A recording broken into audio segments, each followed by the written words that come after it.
Bonjour à tout le monde. Donc, nous nous rencontrons aujourd'hui pour une nouvelle matinale RH sur les congés annuels.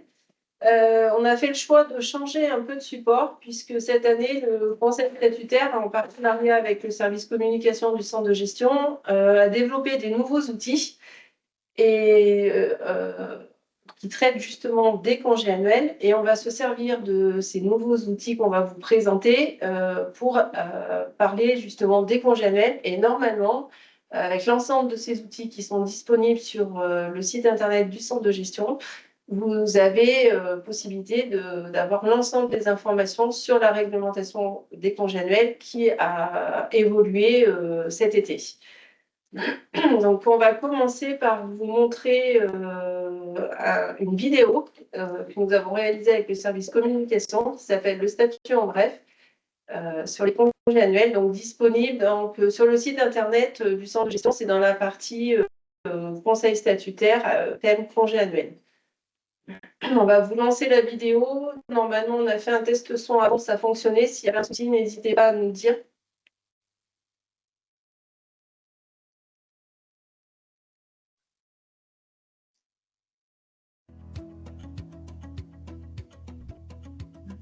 Les agents publics, qu'ils soient fonctionnaires ou agents contractuels de droit public, bénéficient de congés annuels dans des conditions identiques. Les agents de droit privé, comme les apprentis ou les contrats aidés, relèvent eux des règles du Code du travail. Pour une année civile du 1er janvier au 31 décembre, ils disposent de 5 semaines de congés annuels. Le calcul est fait sur la base du nombre de jours travaillés dans la semaine, quel que soit le nombre d'heures réalisées.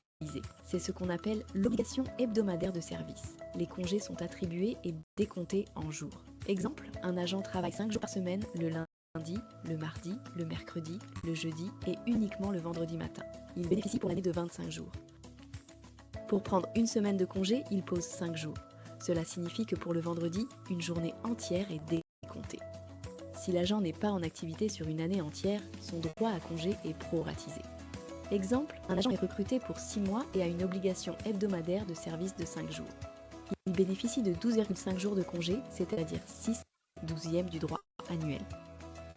Le nombre de jours est toujours arrondi à la demi-journée supérieure. En cas de changement d'obligation de service, il est nécessaire de recalculer le droit à congé, restant uniquement si le nombre de jours travaillés dans la semaine est modifié. En complément, un agent peut acquérir des jours de congés supplémentaires en fonction de la période où il prend ses congés. C'est ce qu'on appelle les jours de fractionnement. Ainsi, lorsqu'un agent prend au moins 5 jours de congé en dehors du 1er mai au 31 octobre, il bénéficie de 1 jour supplémentaire. S'il en prend 8 ou plus, il pourra prétendre à un autre jour supplémentaire, soit 2 au total. En dehors des jours de fractionnement, il n'est pas possible d'accorder des jours supplémentaires de congé aux agents à quelque titre que ce soit, et notamment au titre de l'ancienneté. Avant de partir en congé, l'agent doit faire une demande et attendre l'accord exprès de sa hiérarchie. Pour établir le calendrier des congés annuels, l'autorité territoriale tient compte des demandes des agents, des nécessités de service et de la priorité qui peut être donnée aux chargés de famille. Sauf exception, un agent ne peut pas s'absenter plus de 31 jours consécutifs du service. L'agent peut voir ses congés annuels interrompus s'il bénéficie d'un congé pour raison de santé ou pour responsabilité parentale ou familiale. Exceptionnellement, les congés annuels pourront aussi être interrompus pour nécessité de service. Il pourra alors prétendre au report de la partie des congés qui n'ont pas pu être utilisés. Sauf autorisation exceptionnelle de l'autorité territoriale, les congés doivent être soldés au 31 décembre de l'année. Si l'agent a pris au moins 4/5 de ses congés annuels, il pourra, s'il le souhaite et sous condition, déposer les congés non pris sur son compte épargne-temps. Toutefois, si l'agent n'a pas pu les prendre du fait d'un congé pour raison de santé ou d'un congé pour responsabilité parentale ou familiale, il bénéficie d'un droit au report de sa reprise ou au plus tard au 31 décembre de l'année d'acquisition et sur une période maximale de 15 mois. Ce report est limité aux 4 premières semaines de congé pour la période de référence. Cette limite ne s'applique pas en cas de congé pour responsabilité parentale ou familiale. À la fin de la relation de travail, l'agent qui n'a pas pu solder tout ou partie de ses congés annuels peut prétendre au versement d'une indemnité compensatrice dans la limite des 4 premières semaines de congé. Cette limite ne s'applique pas en cas de congé pour responsabilité parentale ou familiale. Les modalités de calcul de cette indemnité compensatrice sont désormais définies par un arrêté ministériel. Super. Je ne trouve pas de tableau là. Donc, nouveau support en vidéo pour vous permettre de faire un focus sur une réglementation. Alors, toutes les réglementations ne s'y prêtent pas, mais c'était l'occasion de voir un peu un nouveau mode en fait, de diffusion de l'information. Je ne sais pas si vous avez déjà des réactions, si vous avez bien pu tout regarder. Et on a fait un deuxième support des parasites sonores. On a fait un deuxième support, une infographie en fait, où on a repris justement les éléments qui ont été développés sur la vidéo, on les a repris sur cette infographie avec des petits focus, et c'est ce qu'on va vous présenter aujourd'hui. Donc, cette infographie est aussi disponible sur le site internet du centre de gestion. Donc, les congés annuels des agents publics. Donc, agents publics, on entend par là fonctionnaires et agents contractuels de droit public en contrat à durée déterminée ou en contrat à durée indéterminée. Par contre, les agents que vous pouvez avoir en collectivité qui relèveraient du droit privé, comme les apprentis notamment, eux ne sont pas concernés par le décret des congés annuels. Ils vont être gérés par les dispositions du Code du travail. Donc, on va aborder aujourd'hui vraiment les agents publics. Je vais commencer par vous faire un point sur l'acquisition des congés annuels. Donc, comment on calcule les congés annuels dans la fonction publique territoriale. Donc, les congés annuels se calculent sur une période allant du 1er janvier au 31 décembre. Et pour calculer ce droit à congé annuel, on va s'attacher en fait à connaître l'obligation de service hebdomadaire des agents. Donc, qu'est-ce qu'on entend par obligation hebdomadaire de service? C'est le nombre de jours auxquels l'agent est soumis à travail. Et ce nombre de jours, on va le multiplier par 5. Vous avez pu voir un exemple dans la vidéo. Donc, on vous a remis un petit tableau. Donc, si un agent travaille un jour par semaine, on va multiplier cette journée de travail par 5 et ça va nous faire un droit à congé annuel de 5. Si un agent travaille 4 jours par 5, ça fera 20 jours de congé annuel. On vous a fait un exemple de 1 jour à 6 jours de travail hebdomadaire par semaine, sachant que, quelle que soit l'obligation de service de l'agent, on arrivera à un droit à congé annuel de 5 semaines pour une année civile du 1er janvier au 31 décembre.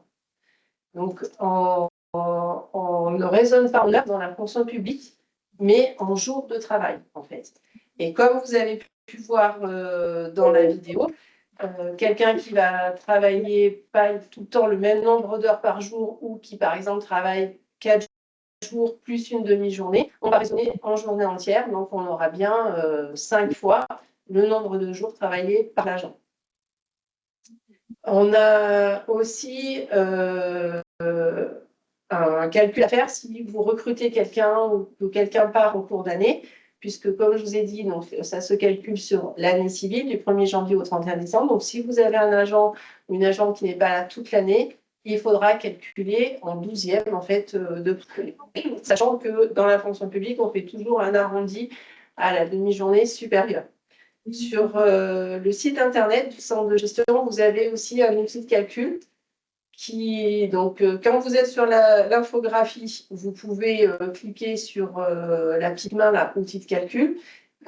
Et sinon, vous l'avez aussi sur le site internet du centre de gestion qui vous permet de calculer en fait le droit à congé annuel de votre agent. Donc, on a repris donc, les notions prévues par le décret, donc le nombre de jours travaillés par semaine, qui va vous donner le droit à congé annuel pour une année civile entière. Et si vous avez un agent qui travaille qu'une partie de l'année, en fait, il faudra calculer en jours calendaires, reconvertir en fait la durée de contrat de l'agent en jours calendaires pour vous calculer le droit à congé de l'agent qui ne travaillerait pas sur l'année civile entière. Il y a une petite chose aussi à recalculer, c'est si votre agent justement change d'obligation de service. Ça peut être le cas, par exemple, lorsqu'un agent passe à temps partiel. Mais ce recalcul, c'est seulement si l'agent change son obligation de service. C'est-à-dire qu'on peut très bien passer à temps partiel. Je vais vous donner un exemple, quelqu'un qui passerait à 50%. S'il travaille tout le temps, tous les jours, une demi-journée, donc il continue de travailler sur 5 jours, S'il avait déjà son obligation de service qui était calculée en 5 x 5, le fait de passer à 50% avec l'organisation de son temps partiel en 5 demi-journées ne va pas changer son droit à congé annuel. Vous pourrez avoir ça sur du temps partiel classique ou du temps partiel thérapeutique. Donc, ça va vraiment dépendre de l'organisation de ce temps partiel. Si par contre, le passage à temps partiel fait que ça va changer l'obligation de service de l'agent, effectivement, là, il faudra recalculer le droit à congé de votre agent par période. En fait. Essayez de désactiver tout. Il y a plein de problèmes. Alors, on fait une petite pause parce qu'il y aurait des problèmes de son. Complications. Super.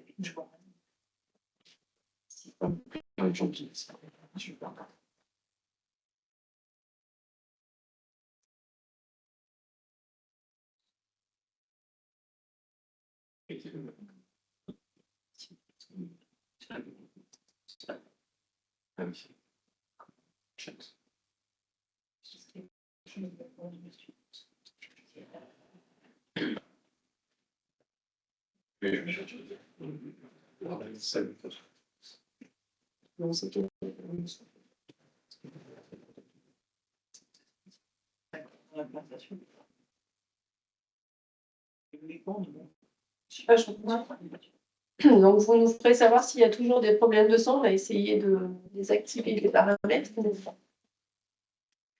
Au niveau donc, de l'acquisition des congés annuels, il faut savoir que dans la fonction publique territoriale, il n'y a pas de congés supplémentaires qui seraient octroyés au titre de l'ancienneté ou de la pénibilité, par exemple. Donc, on est vraiment sur les congés annuels par obligation de service, mais il n'y a pas de jours attribués en plus. Les seuls jours qui peuvent être attribués en plus, c'est ce qu'on appelle les jours de fractionnement ou les jours de période. Ça, c'est par rapport aux dates de prise de congé de vos agents. Donc, si votre agent prend un certain nombre de congés sur les périodes dites de janvier, avril et de novembre à décembre, donc s'il a pris 5, 6 ou 7 jours de congé sur cette période-là, ça va lui permettre d'acquérir un jour de congé supplémentaire. Et sur les mêmes périodes, donc de janvier à avril et novembre et décembre, s'il a pris au moins 8 jours, il gagnera un deuxième jour de congé supplémentaire. C'est le seul jour qu'on peut avoir en plus dans la fonction publique territoriale. Je vais passer la parole à ma collègue pour vous parler de l'octroi, comment on accorde les congés annuels. On a toujours des petits soucis techniques. Donc, La première question, je ne sais pas si tu veux parler, monsieur.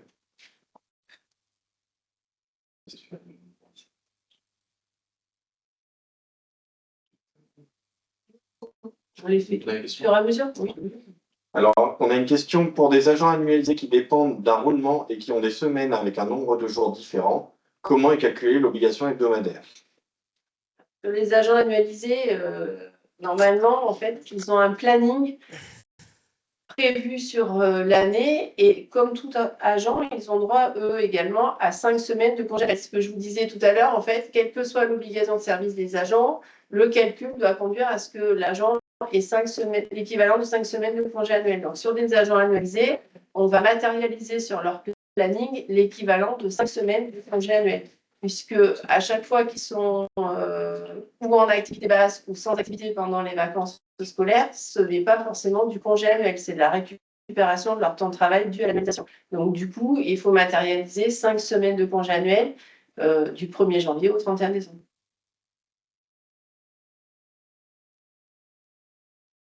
J'ai deux autres questions, est-ce qu'on les prend? Oui. Deuxième question, bonjour. Pour les jours de fractionnement dans les périodes concernées, le rapport de CP peut-il être pris en compte? Le report. Le report. Début 2025, l'agent pose un reliquat de congé de 2024. Normalement, non, puisque c'est par année civile. Donc, normalement, par exemple, en 2025, on va regarder les congés annuels 2025, comment ils sont posés sur l'année 2025, du 1er janvier au 31 décembre. On continue avec les questions? Oui. Pour la proratisation sur un CDD qui débute en milieu de mois, comment calculer? Donc, en jour calendaire, du coup. Donc, c'est pour ça qu'on n'est pas sur des périodes mois, en fait, on va vraiment calculer le nombre de jours de contrat de l'agent. Vous avez dans l'outil, en fait, la possibilité, voilà,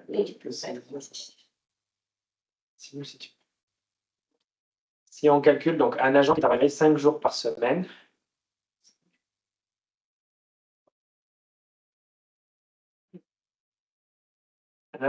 jours par semaine sur une année civile, ça lui ferait 25 jours de congé. Et donc, du coup, si on prend sur une durée de contrat qui serait de 1 mois et demi, donc on va correspondre sur 45 jours, sur 45 jours, ça lui fera un nombre de droits à congé arrondi à 3,5. Du coup, on va juste raisonner en nombre de jours divisé par 365 pour utiliser le droit à congé de l'année. L'outil de simulateur, le simulateur est disponible sur du centre de gestion dans l'onglet Appui conseil, conseil statutaire. En haut de la page, il y a des ressources documentaires et qui sont triées par thématique. Et vous cliquez sur congé annuel et c'est un menu déroulant et vous avez accès à tous les supports. On vous montrera à la fin comment on va chercher les documents. On a une autre question, la dernière pour le moment. Quid pour les agents à temps partiel concernant les jours supplémentaires pour congés pris hors période? Le nombre de jours à poser pour avoir droit à ces jours supplémentaires est-il proratisé? Non, c'est exactement la même chose, il y a le même droit ouvert que pour tous les autres agents. Exactement la même règle, donc 5 à 7 jours, un jour de CA en plus et 8 jours, 2 jours au total. Ça ne change pas, c'est pas proratisé.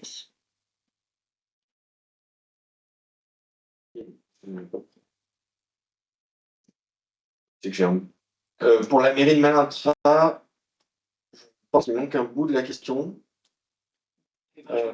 Pour un agent qui travaillerait sur 4 jours par semaine, donc 4 pour un année civile, donc 4 fois 5, 20 jours de congé.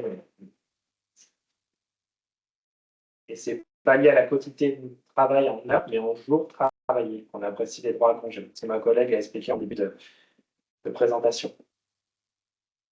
Le complément à la question de tout à l'heure, c'est si on pose les derniers jours de congé fin décembre, le déclenchement des jours de fractionnement est forcément décalé sur 2026. Ça peut arriver si l'agent est reporté. Ouais. Donc, il peut y avoir un report de ces congés.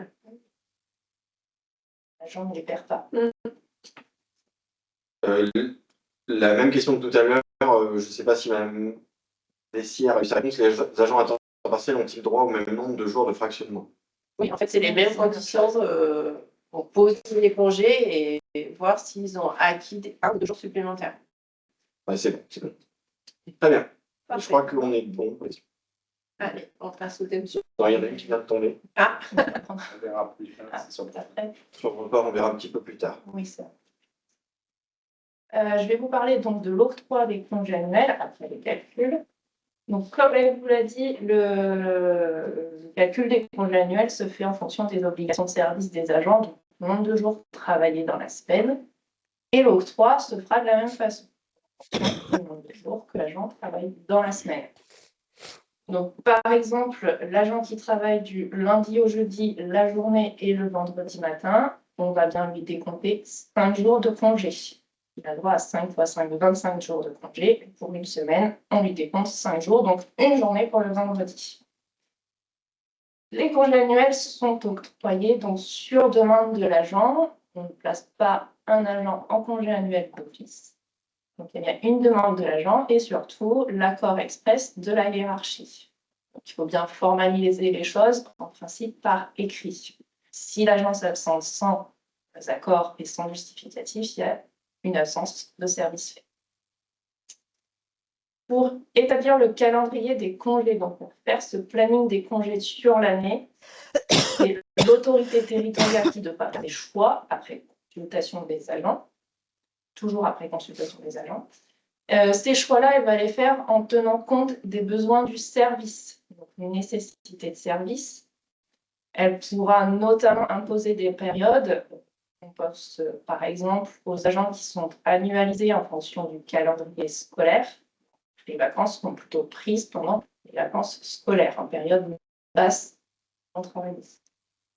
L'autorité territoriale prendra aussi en compte la priorité accordée aux charges des familles. Alors, c'est une priorité, mais ce n'est pas systématique non plus. Ce n'est pas une obligation d'accorder toujours les congés aux charges des familles pendant les vacances scolaires, mais on doit en tenir compte. Et l'autorité territoriale veillera également à ce que l'agent ne s'absente pas plus de 31 jours consécutifs. 31 jours consécutifs, c'est-à-dire qu'on a tous les jours du lundi au dimanche, depuis le jour où l'agent s'absente jusqu'à son retour. Pas plus de 31 jours consécutifs. Les congés sont calculés et octroyés sur une même année, donc l'année civile qui est l'année de référence, et donc ils doivent être pris avant le 31 décembre de l'année en principe. Ces congés annuels, les périodes accordées, elles pourront être interrompues et le cas échéant reportées sur l'année, dans 2 cas notamment, en cas de congé pour raison de santé, donc congé maladie, ou congé lié aux responsabilités parentales ou familiales, congé maternité, paternité, pour adoption, etc. Et pour nécessité de service, mais à titre beaucoup plus exceptionnel. 2 cas dans lesquels où l'agent ne perdra pas son droit à congé, il sera reporté en principe dans l'année, avant le 31 décembre. À noter que l'agent, s'il le souhaite, et s'il lui reste des congés, il pourra les déposer sur son compte épargne-temps s'il remplit les conditions. Et s'il a posé au moins 4 semaines de congés annuels dans l'année. Donc il pourra épargner concrètement 1 semaine. Un agent qui a un droit ouvert à 25 jours pourra déposer 5 jours de congé. Un agent qui a 20 jours de congé annuel et qui travaille 4 jours par semaine pourra épargner 4 semaines. 4 semaines, pardon. Donc 1 semaine de congé épargné. Normalement, donc l'agent doit solder ses congés au 31 décembre. Mais par dérogation et au terme de l'année, il pourra éventuellement bénéficier d'un report sur l'année suivante, les années suivantes, dans 2 cas, et notamment sur autorisation exceptionnelle de l'autorité territoriale qui va définir la période de report. Et on a aussi un autre cas, donc là je passe la parole à mon collègue Monsieur Joubert. Est-ce que tu veux que je trouve la fiche repère ?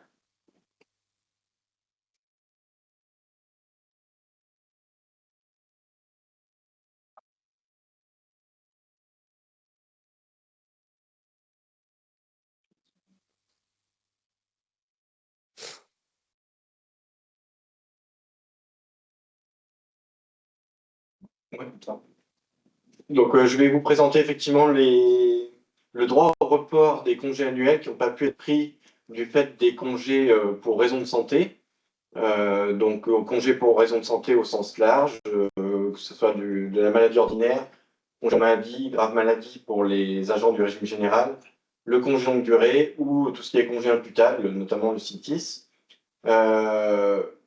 Il y a eu donc des nouveautés avec le décret du mois de juin. Il y avait déjà un droit au report essentiellement jurisprudentiel, avec à la fois un plafond, c'est-à-dire que lorsqu'on était malade sur une année entière, on ne va pas avoir le droit au report des 5 semaines de congés annuels, mais un plafond à 4 semaines. Et ces congés ont une date limite de validité, de durée de validité, qui est de 15 mois. Par rapport à ces éléments de base, il y a eu quelques précisions apportées par le texte de juin.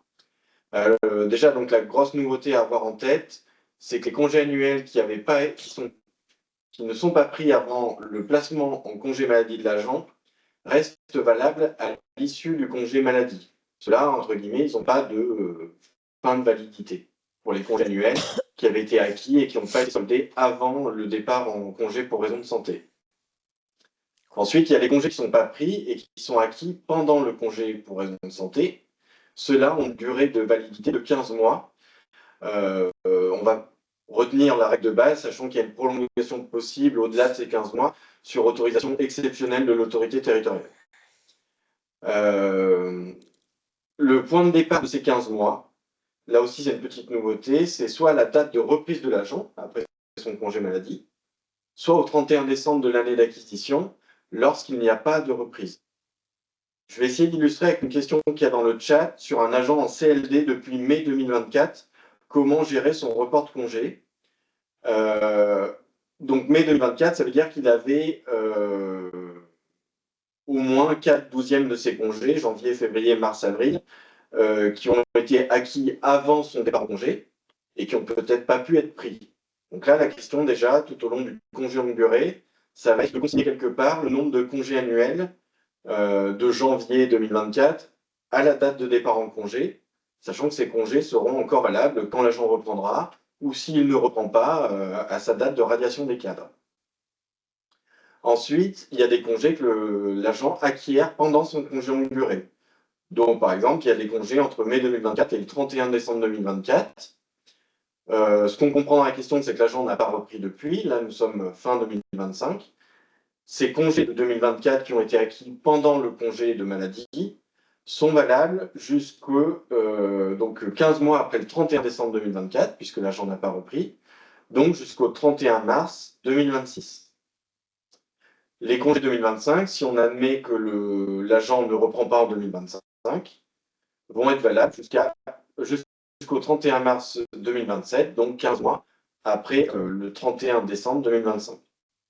Par contre, si l'agent reprend au 1er décembre 2025, en congé longue durée, ils peuvent reprendre quand ils le souhaitent sur présentation d'un certificat médical d'aptitude à la reprise.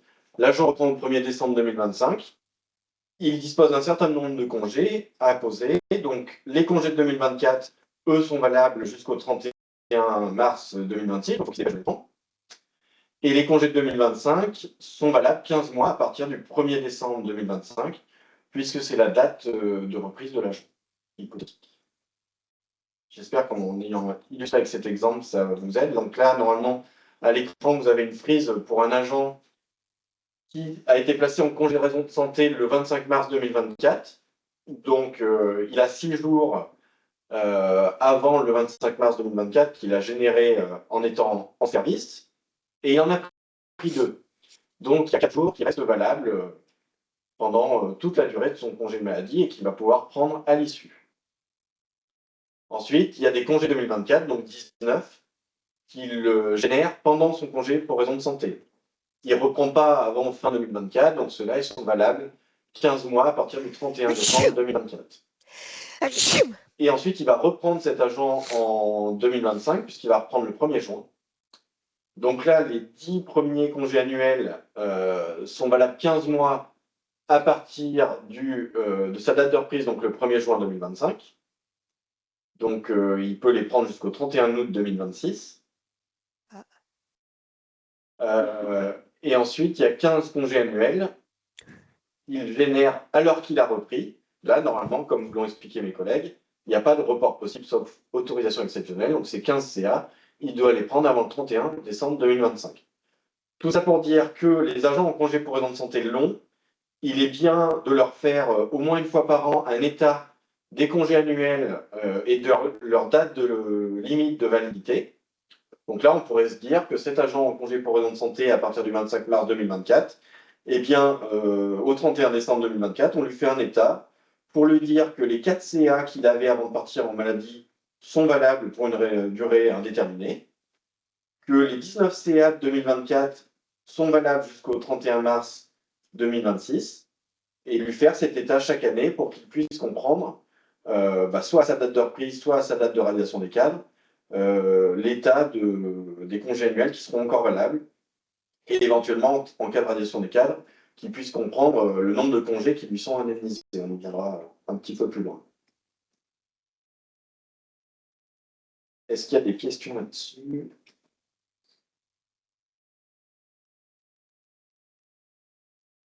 Ah oui, c'est... Oui, je vais préciser ça. Oui, effectivement, je suis allé un peu vite sur les 4 congés avant le placement en congé pour raison de santé. Ne sont pas valables de façon illimitée dans le temps.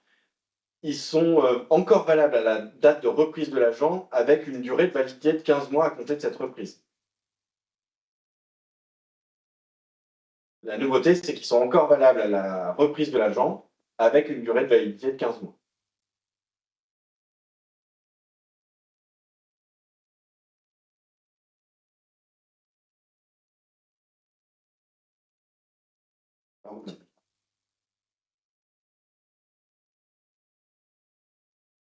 Moi, je vais dire c'est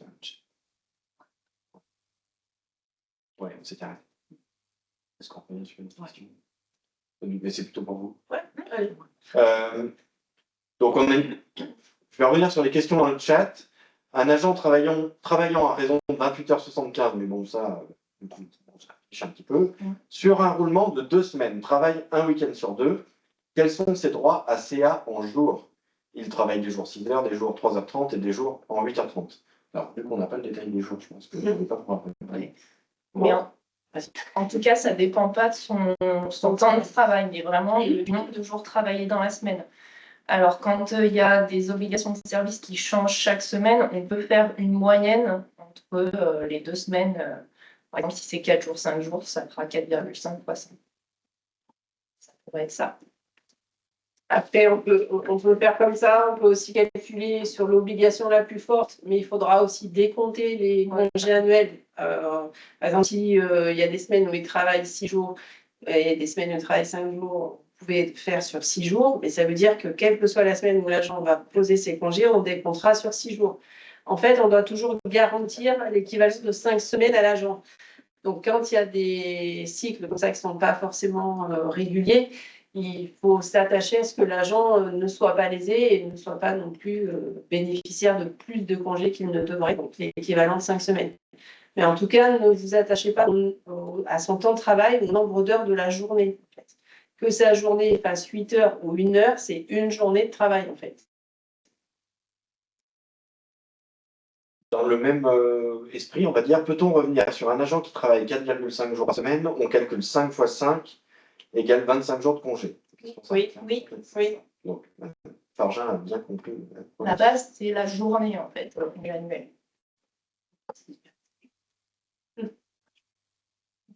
Oui. En fait, c'est l'exemple qu'on avait mis dans la vidéo tout à l'heure.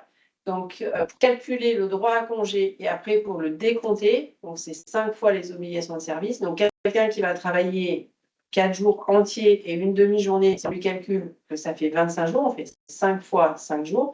Quand il va poser une semaine de congé, comme vous a dit ma collègue, on va aussi décompter 5 jours. S'il pose que le vendredi, on va décompter une journée. On ne décomptera pas une demi-journée, puisque le calcul et l'octroi, en fait, c'est sur la même base.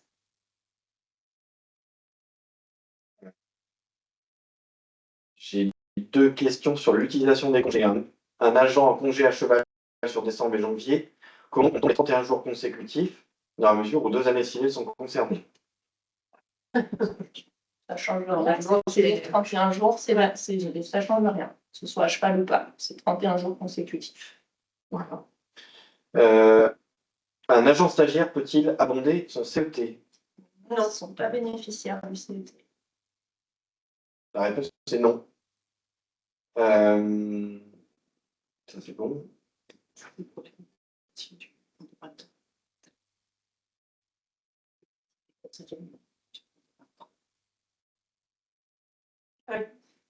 Une question sur le. On ne tient pas compte de 20 jours, mais de 4/5. Ah oui. En fait, pour déposer des jours sur le compte épargne-temps, il faut que l'agent ait posé l'équivalent de 4 semaines de congé. Donc, c'est pour ça qu'on raisonne plutôt en 4/5e, suivant l'obligation de service de l'agent. Sinon, ça ne ferait pas le même nombre de jours. Donc, on s'attache à vérifier que l'agent ait posé l'équivalent de 4 semaines pour pouvoir déposer l'équivalent d'une semaine sur son compte épargne-temps. Ma collègue vous avez donné des exemples sur quelqu'un qui a 25 jours et quelqu'un qui a 20 jours. Quelqu'un qui a un droit à congé annuel de 25 jours, s'il en a posé 20, il pourra en déposer 5 sur le compte. Et quelqu'un qui a un droit à congé annuel de 20 jours, s'il en a posé l'équivalent de 4 semaines, donc c'est-à-dire qu'il aura posé 16 jours et qu'il pourra en déposer 4 sur le compte épargne-temps. Toujours dans l'utilisation des congés, un agent qui travaille 4,5 jours par semaine va poser 5 jours de congé annuel pour une semaine entière, donc ça c'est clair. S'il pose des RTT, est-ce qu'il peut poser 0,5 sur sa demi-journée de travail? Normalement, on est censé calculer, si on lui a calculé un droit à 25 jours, 5 fois 5, on lui dépose un congé la demi-journée, un congé entier. Voilà. Oui. Après, comme disait ma collègue, il peut aussi poser des jours de congé sur des journées entières et le vendredi poser juste des RTT. Mais il ne va pas mixer sur la même journée congé annuel et RTT en fait. On va raisonner par journée.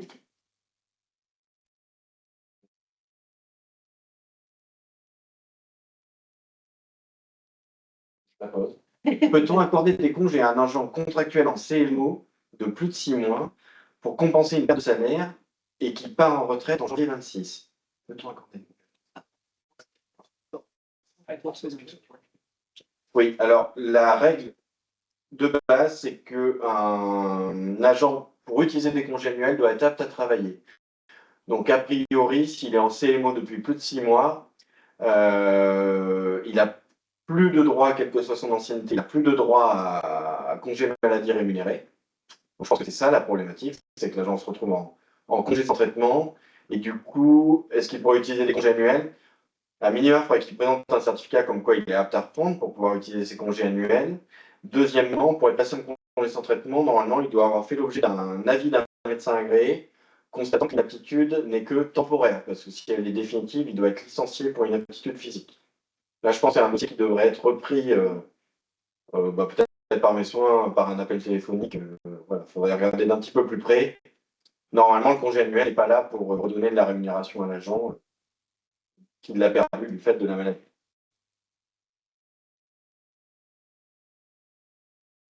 On a une question, quid des congés d'un agent qui est suspendu dans l'attente d'un conseil disciplinaire et qui risque d'être révoqué? Il est toujours en position d'activité, donc on peut continuer d'acquérir ses congés. S'il est révoqué, effectivement.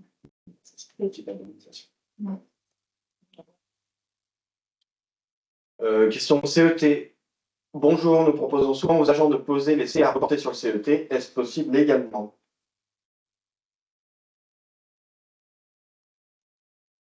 Disons qu'au 31 décembre, si votre agent n'a pas utilisé tous ses congés, il les dépose sur le compte en fait. C'est un droit de l'agent, en fait, s'il remplit les conditions. Ouais. C'est possible, mais dans la limite.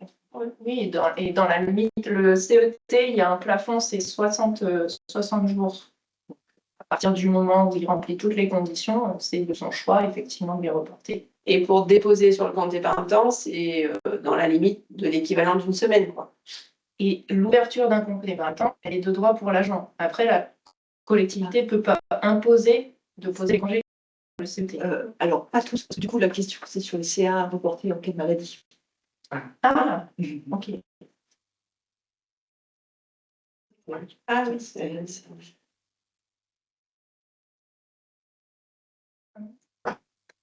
Alors, si c'est pour des agents qui ont été malades, le gros problème souvent, c'est qu'il faut qu'ils aient utilisé 4/5 de leur congé annuel pour pouvoir alimenter un CET. Et souvent, un agent qui a été malade d'une partie suffisante de l'année pour avoir des jours de congé à reporter, il n'a pas utilisé 4/5. Donc, dans la plupart des cas, les agents en maladie remplissent pas cette condition et ne peuvent pas alimenter de CET. C'était ça le sens de la question. Toujours maladie, les CLD ouvrent-ils des droits à congé? Donc oui, tous les congés de maladie sont des positions d'activité, enfin, les agents sont en position d'activité et génèrent des congés annuels. Le seul côté de l'inaptitude physique où les agents ne génèrent pas de congés, c'est la disponibilité d'office pour une inaptitude physique, puisque c'est une position de disponibilité et donc plus une position d'activité.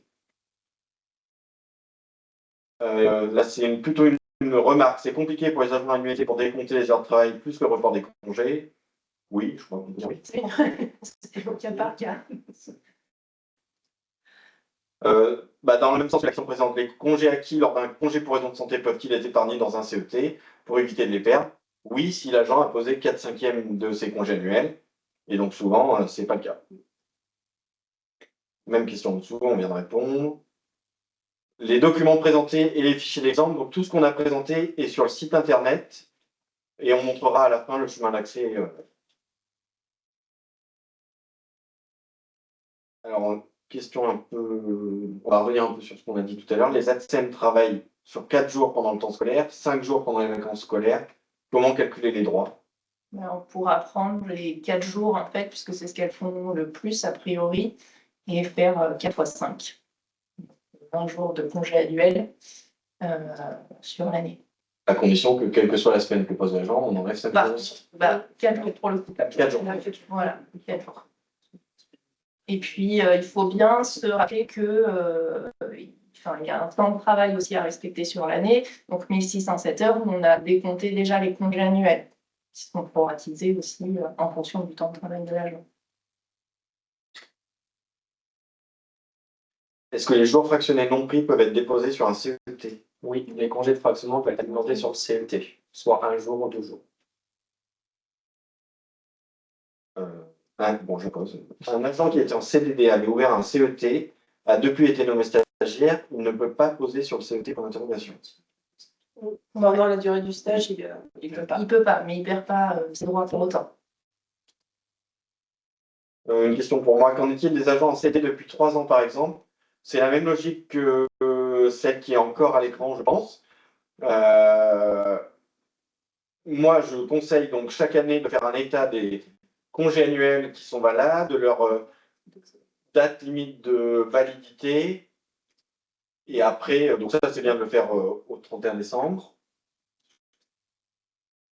Voilà, mais c'est la même logique, sauf qu'au bout de 3 ans, il y a des congés qui vont commencer d'être perdus.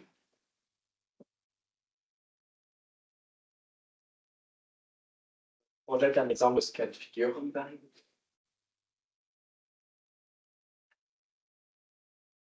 Oui. Donc effectivement, là, on a la flèche grise, un congé pour raison de santé qui commence en 2025 et qui va se terminer en 2028.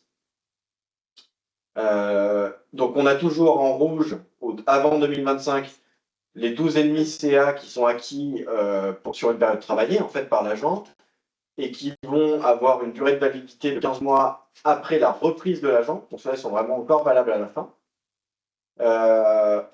Et après, on voit qu'il y a des agents, des congés que l'agent perd, donc à la fois qu'il génère tout au long de son congé maladie et qu'il va perdre en cours.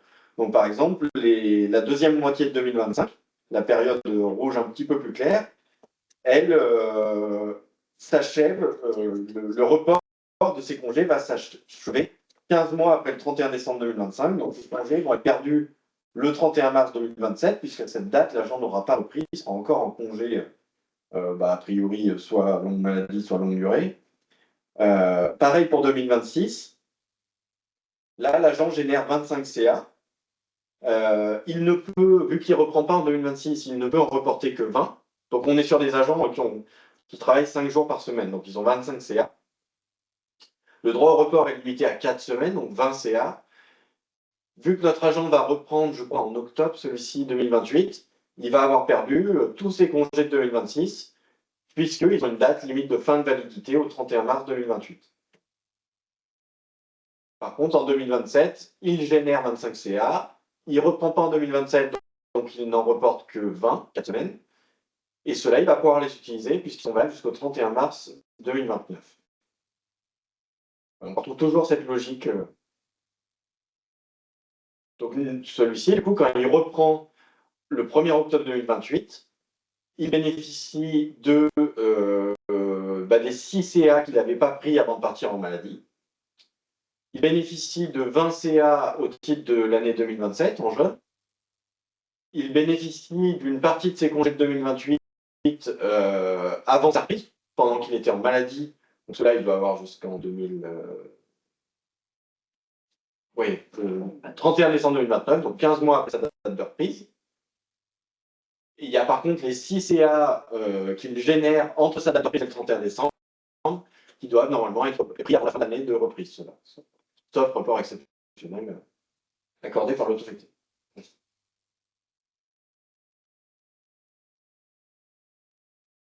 Ça c'est bon. Ça c'est bon.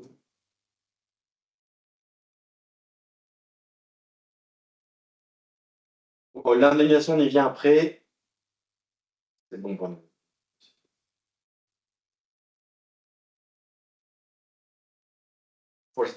Pour le CET, il y a une différence entre congé annuel pris et congé annuel posé, car il y a des fois des refus pour nécessité de service. Ah oui. Il faut que, Donc oui, il y a une différence. il faut que l'agent ait été placé en congé annuel. Si c'était juste une deuxième. Voilà. Oui.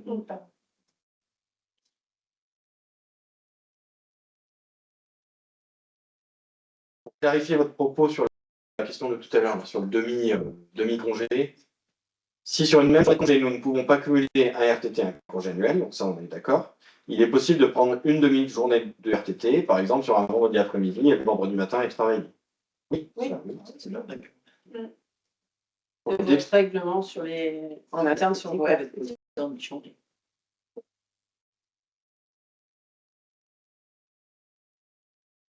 C'est la nuance. Pour le dépôt des jours sur le CET des agents annualisés, faut-il que l'agent ait posé l'ensemble des 4/5 de ses CP ou faut-il qu'il ait pris ses congés? Il est posé 4 semaines, comme tout le monde.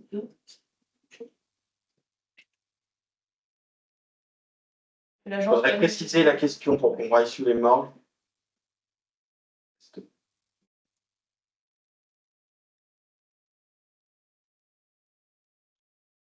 Alors pour Madame Mattei, oui. Et même maintenant, ce qu'on voit, alors là, on déborde un petit peu.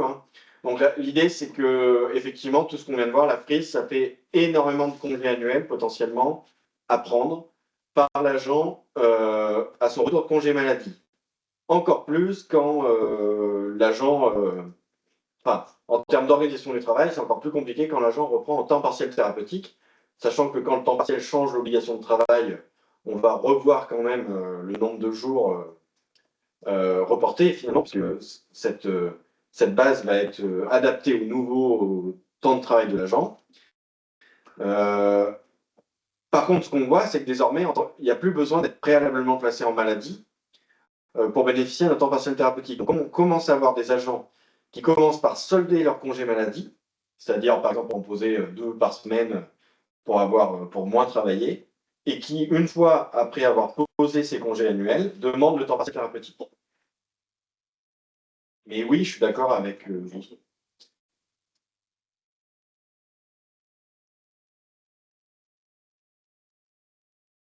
Là, on a une question RTT.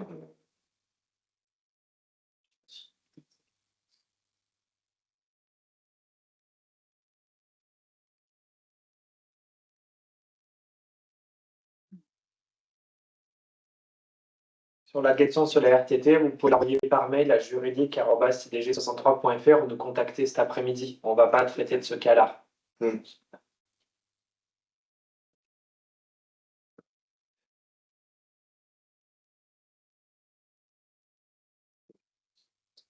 Est-ce que les heures supplémentaires, pareil, alimentation CET, Sur l'alimentation. sur Madame les heures demande, sur les heures supplémentaires alimentées sur le CET, contactez-nous par téléphone cet après-midi. On pourra échanger ensemble. Ouais.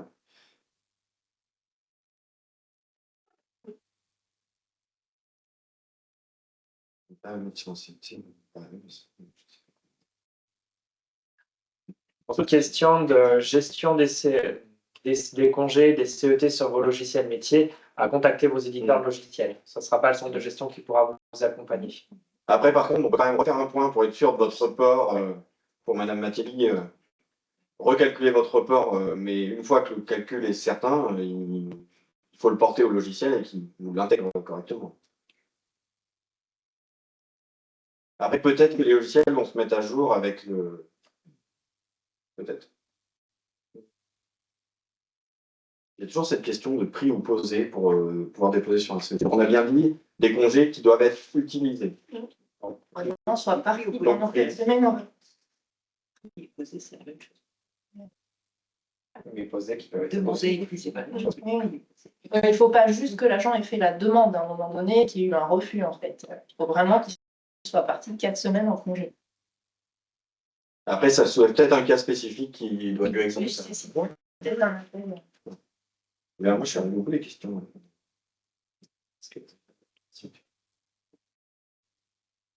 On va reprendre le fil conducteur de la présentation. Je vais vous aborder la partie indemnisation. Donc, le principe de base, c'est qu'il n'y a pas d'indemnisation des congés annuels non pris. sauf exception. Donc, elles sont au nombre de 2. C'est tout d'abord les jours qui sont épargnés sur le compte épargne-temps qui peuvent être indemnisés sous condition. Donc, c'est sous réserve que la délibération qui porte organisation et fonctionnement du CET dans votre collectivité prévoit la monétisation. Et c'est qu'à partir du 16e jour que ces derniers peuvent être indemnisés. Les 15 premiers jours sur le CET sont uniquement utilisés sous forme de congé annuel. Et la monétisation d'un jour de CET se fait sur un montant forfaitaire journalier et qui est fixé par catégorie hiérarchique. Donc, le montant est différent pour une catégorie A, B et C.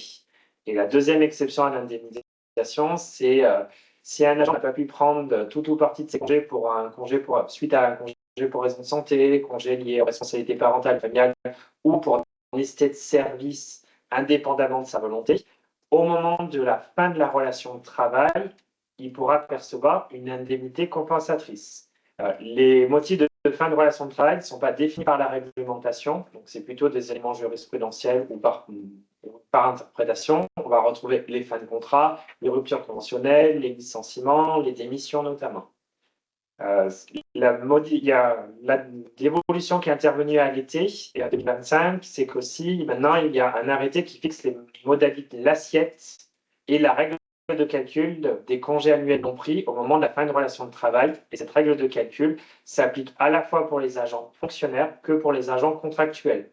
Antérieurement, pour les agents contractuels, on faisait 10% à la rémunération brute globale perçue sur la relation contractuelle.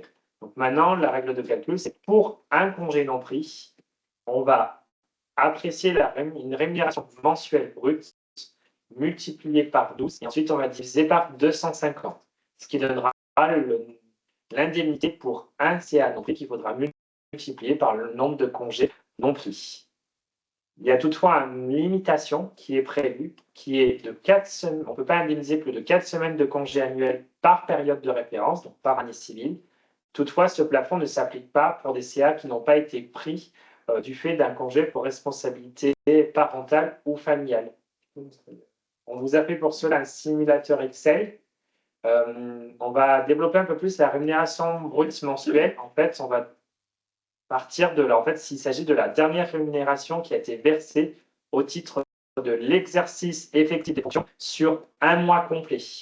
Et la rémunération, elle va tenir compte des évolutions statutaires et indemnitaires que l'agent aurait pu avoir entre la dernière date d'exercice des fonctions et la date de fin de relation de travail. Ainsi, s'il y a un avancement d'échelon, un reclassement, une évolution des primes et indemnités qu'il perçoit, tout comme un agent si sa dernière rémunération était à 90% ou à demi-traitement du fait d'un congé pour raison de santé, on va chercher à rétablir la rémunération sur un plein traitement. L'arrêté du 21 juin 2025 est venu aussi préciser qu'est-ce qui prend en compte ou non dans la rémunération brute mensuelle. Donc, on va prendre en compte le traitement indiciaire, l'ANBI pour les agents titulaires, le SCFT, les primes et indemnités qui sont mis en place par disposition législative ou réglementaire comme l'IFSE, l'ISFE pour les policiers municipaux, le CTI, et ensuite, pour les agents qui sont les professeurs d'enseignement et assistants artistiques, on prendra en compte l'indemnité pour heures supplémentaires annualisées.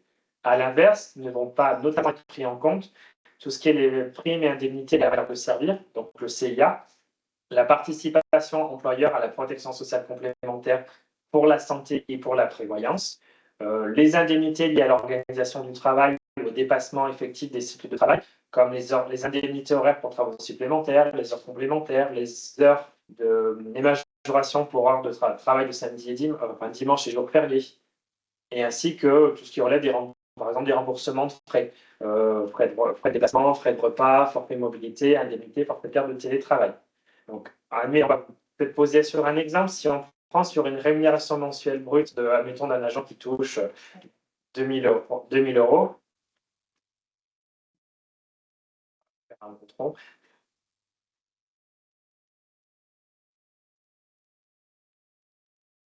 s'il lui reste, admettons, 5 jours de congé non pris sur l'année civile au moment de sa fin de contrat, donc un agent qui est présent sur l'année entière et qui n'a pas pris sa 5e semaine avant le 31 décembre de sa fin de contrat, il pourra bénéficier d'une indemnité brute pour les 5 jours de 480 euros.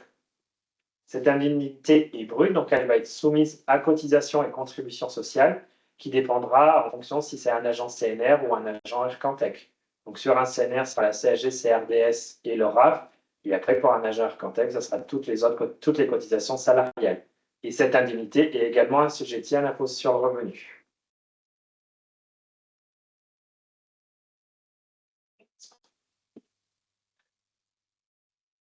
On vous a fait un petit focus qui est toujours disponible donc, sur l'infographie. C'est lorsque vous avez des agents qui sont en congé annuel, vous avez la possibilité de les remplacer.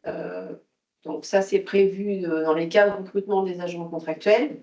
Ce qui sous-entend que l'agent que vous allez recruter et prendre en contrat de remplacement, il peut remplacer un fonctionnaire ou un agent contractuel. Et ce fondement de recrutement, vous allez utiliser l'emploi en fait qui est libre pendant l'absence de votre agent. Donc ça ne nécessite pas d'avoir à délibérer pour créer un emploi. Il est prévu en fait que l'agent que vous allez, donc le remplaçant que vous allez recruter, puisse commencer avant le départ en congé de votre agent. Donc exceptionnellement, c'est le seul cas où vous pourrez avoir 2 agents occupant le même emploi. Et par contre, le contrat, ça sera dans la limite de la durée d'absence de l'agent. Donc au retour de l'agent, ça met systématiquement fin au contrat, c'est-à-dire que vous ne pouvez pas avoir une période dite de tuilage au retour de l'agent. Vous pouvez l'avoir au début, mais pas à la fin du contrat, la période de congé annuel. Au niveau des congés annuels aussi, il y a une possibilité de faire ce qu'on appelle des dons de jours de congé. Donc ça, c'est dans la collectivité que vous pouvez prévoir ça. Donc un agent, donc des agents peuvent décider de faire don de leur congé annuel. Donc c'est de manière anonyme et sans contrepartie. Et c'est au profit en fait des agents de la collectivité qui seraient aidants familiales. Il y a différents cas, mais pour enfants, conjoints, ascendants, enfin, on ne vous a pas tout détaillé, mais voilà, sachez que c'est une possibilité, ce qu'on appelle le don de jours de congé annuel. On vous a remis sur l'infographie les références en fait statutaires. Donc le décret des congés annuels dans la fonction publique territoriale, il n'y en a qu'un, le décret numéro 85 et 250, qui a été modifié cet été. Et en plus de la modification, il y a l'arrêté du 21 juin qui vient prévoir en fait le nouveau calcul de l'indemnité compensatrice des congés annuels. Juste pour vous montrer du coup où se trouvent tous ces outils, donc vous êtes sur le site internet du centre de gestion, G63. Vous allez dans Appui conseil, conseil statutaire, et vous arrivez sur votre page et vous avez les ressources documentaires. Vous avez ce qu'on vient de traiter, les congés annuels, la vidéo, l'infographie, les feuilles de calcul et les infographies report des congés annuels. Vous avez aussi tout un tas d'autres thèmes. Vous avez aussi une fiche sur l'outil BIP. Donc, pour ceux qui n'ont pas les codes d'accès, il faut nous en faire la demande et désigner un ou une référence. Donc, vous générera BIP, ça te donne envie, hein. On demande toujours par courriel à juridique. juridique@cdg63.fr. L'administration, tout à lire, tu en as une fiche à chaque fois. Enfin, ça te donne envie, hein. Quand tu as des pavés. En fait, il y a C'est tout en blanc. donc un demi-CP ne peut être posé. Je pense qu'il y a quand on travaille 4,5 et quand on veut poser on travaille une journée, on veut poser son appel. Ah, on peut pas poser de demi-congé. C'est que l'exemple de tout à l'heure, quand on avait une obligation de service de 4 jours et demi, on vous a expliqué que si on calcule que l'agent a droit à 25 jours, donc 5 fois, on considère qu'il a 5 jours d'obligation de service, il a droit à 25 jours. Quand il va poser une journée sur cette demi-journée du vendredi, on décompte un jour de congé annuel. Par contre, si vous avez un agent, ou ce même agent veut poser qu'une demi-journée sur une journée entière, il y a cette possibilité-là, en fait. Oui, si tu poses une semaine, tu poses une semaine. Que tu travailles 4 jours et demi, tu poses ta semaine. Est-ce qu'il y a d'autres questions peut-être dans le chat ou... Il y a Loïc qui nous a pas hier. J'ai eu une difficulté pour déterminer la base de calcul d'indemnisation du CA lorsque l'agent est en CDD. Enfin, Pour un temps complet.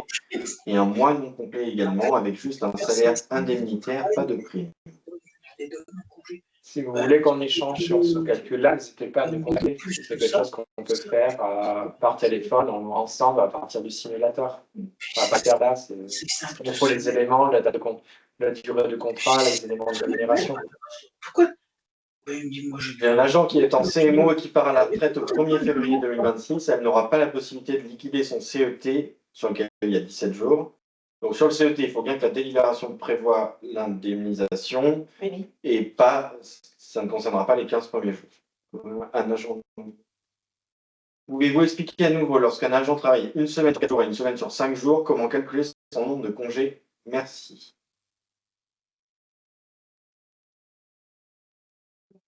Et pareil pour les jours de fractionnement. Alors, pour la journée, pour les 4 ou 5 jours, on peut prendre l'obligation de service la plus forte, donc 5 jours par exemple, et ça fera 25 jours de congé annuel. Par contre, il faudra bien penser à décompter 5 jours de congé pour une semaine.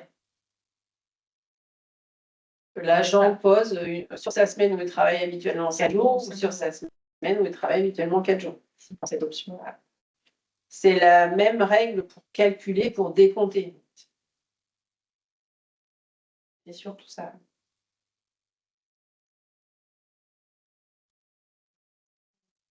Pour les jours de fractionnement, donc comment sont-ils calculés selon que l'agent travaille sur 4 ou 5 jours? En fait, ils seront calculés pour tout le monde pareil. On va regarder combien de jours l'agent a posé en dehors, enfin, soit combien de jours il a posé de janvier à avril et en novembre-décembre. Et en fonction du nombre de congés qu'il a pris sur ces 2 périodes-là, ça va lui permettre d'acquérir 1 ou 2 jours supplémentaires. Donc, c'est vraiment le nombre de jours de congés que l'agent a pris en fonction d'une période.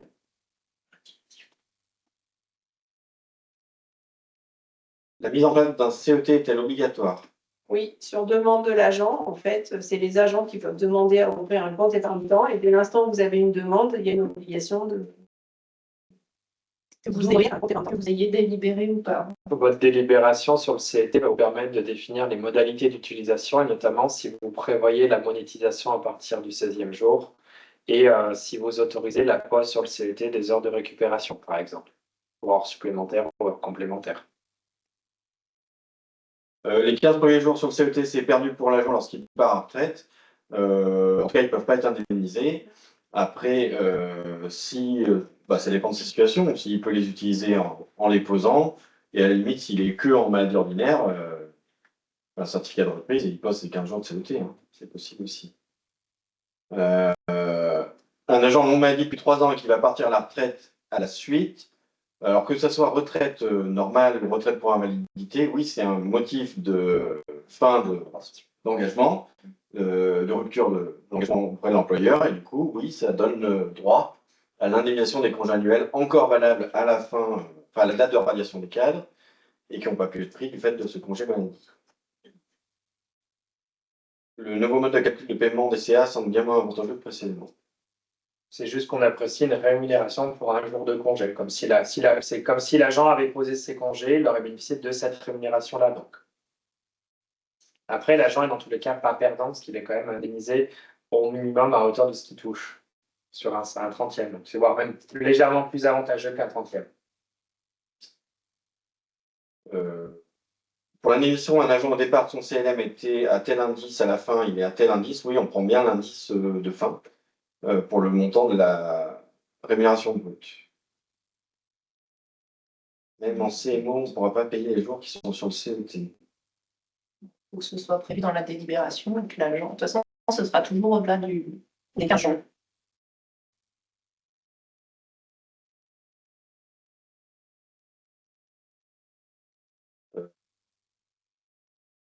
Non,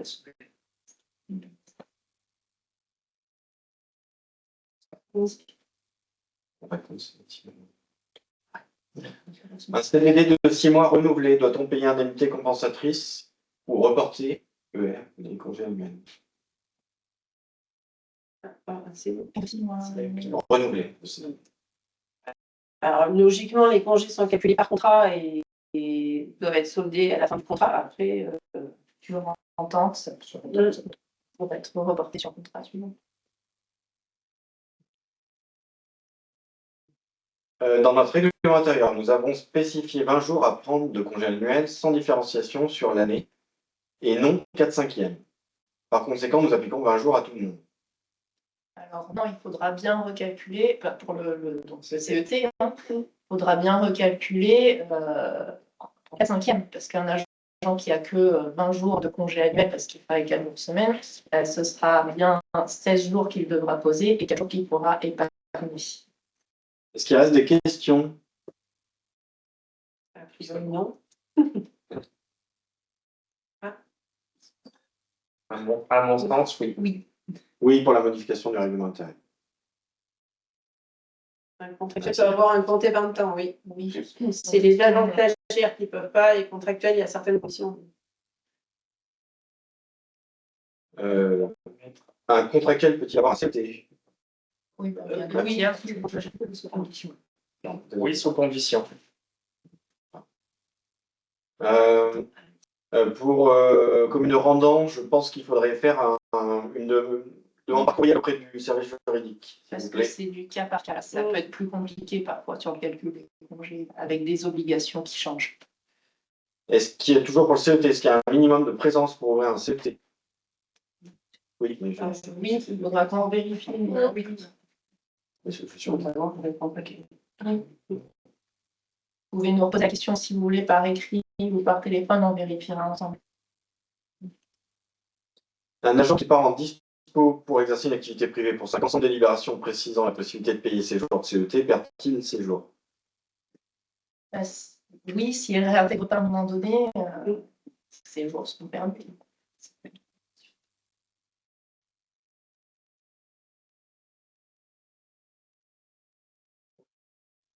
Je crois qu'on a répondu à toutes les questions du chat. Est-ce qu'il y en a d'autres?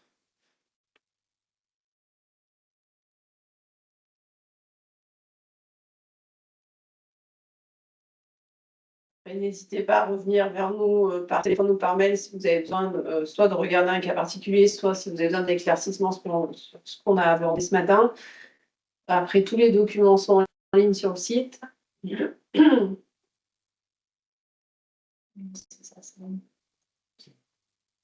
Moi, j'ai une réponse qui m'est venue par rapport aux problématiques de report de congé annuel pour les agents en congé maladie. Et la difficulté avec les logiciels de paie, c'est que je préconise aussi au retour de l'agent, alors bien sûr en se mettant d'accord avec lui, mais d'organiser par un planning l'utilisation des congés annuels, histoire que l'employeur et l'agent puissent voir un peu, histoire que l'agent ne perd pas un minimum de congés annuels, histoire que l'employeur ait un petit peu de visibilité. Donc si le logiciel ne l'intègre pas, on peut assez facilement faire un planning dès le retour de l'agent. Alors, une question sur le congé maternité et est-ce qu'il permet le report des congés annuels? C'est pas celui-ci.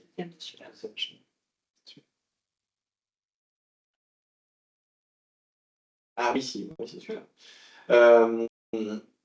Donc effectivement, comme vous pouvez voir là normalement à l'écran, là on est sur un congé pour responsabilité parentale ou familiale qui permet aussi le report des congés annuels. Donc voilà, avec la différence que on n'a pas le plafond des 4 semaines de congés annuels. Sinon, c'est la même logique. Mais là, pour un agent qui travaille 25 jours, il n'a pas le droit au report de seulement 20 jours. Sur une année complète, il aurait le droit au report des 25 jours. Donc oui, il y aura montage du replay de la visio et diffusion prochainement. Et elle sera en ligne sur le site comme toutes les autres matinales. N'hésitez pas à re-regarder la vidéo aussi. Est-ce que c'est bon? Est-ce qu'il y a d'autres questions? On vous remercie. Merci beaucoup. Bonne journée à vous. Bonne journée.